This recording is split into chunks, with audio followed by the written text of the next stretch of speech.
Naisip mo na ba kung bakit kakaiba ang pang-araw-araw na buhay sa South Korea? Samahan mo akong maglakbay ng mabilis sa ilang kaugalian na talagang nagpapatingkad sa Korea. Una sa lahat, pag-usapan natin ang pagkain. Gustong-gusto ng mga Koreano ang pagsasalo-salo sa pagkain.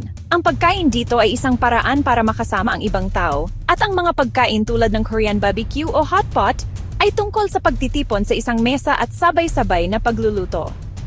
At ang mga side dish, banchan, ay kailangan. Hindi ka makakakita ng Koreanong pagkain na wala nito. Ngayon, mahalaga ang fashion. Sobra! Kung ikaw ay nasa mataong Seoul o sa isang maliit na bayan, ang mga tao ay nagbibihis para maging kaakit-akit. Mabilis ang pagbabago ng mga uso at makikita mo ang lahat mula sa magandang street style hanggang sa pinakabagong K-pop inspired na mga damit halos sa lahat ng dako.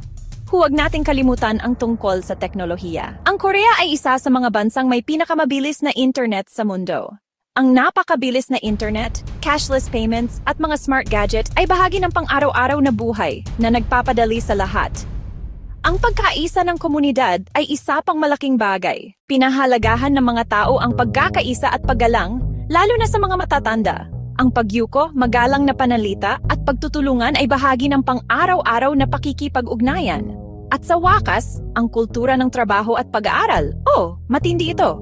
Ang mga estudyante ay madalas na nag-aaral hanggang gabi sa mga hagwon at ang mga nagtatrabaho sa opisina ay nagtatrabaho ng matagal. Ngunit marunong din mag-relax ang mga Koreano, tulad ng karaoke nights, maanghang na street food at pagre-relax sa mga paliguan na tinatawag na jjimjilbang. Kaya, maging pagkain man, fashion, tech o tradisyon, ang Korean lifestyle ay isang kamangha-manghang pinaghalong luma at bago. Kung bibisita ka, maging handa kang maranasan ang isang bagay na tunay na kakaiba.